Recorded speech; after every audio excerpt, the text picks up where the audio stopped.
I'm going to talk about minimally invasive hip surgery, which I and a number of colleagues around the country have been doing for up to 8 years or so. It started in the orthopaedic community really in 2001 when Richard Berger got up on stage.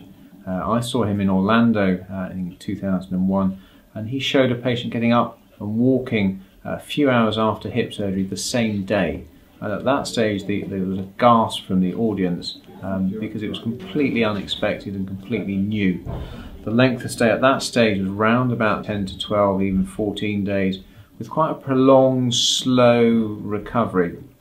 Patients normally wouldn't get out of bed at all till the following day, and some surgeons even kept patients in for 2, 3 and even 4 days.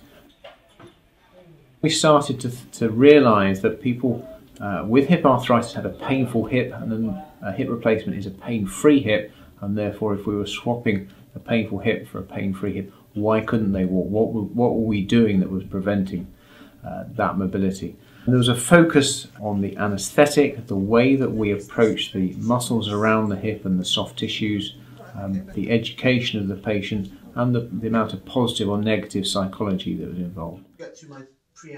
We understand that education on a one-to-one basis, pre-operation and pre-operative physiotherapy and optimum preparation prior to surgery is important. The surgery really needs to be minimally invasive, respect the soft tissues, minimise blood loss, provide an accurate and stable hip replacement that a patient can comfortably walk on that day. The way that this has been popularised in the UK, and all credit to Hugh Apthorpe and his team in Hastings, is to use a low-dose spinal anaesthetic. So that's a full spinal anaesthetic but using half the dose as normal, and this really means that it'll wear off more quickly, so it wears off at 3 hours as opposed to 6 hours.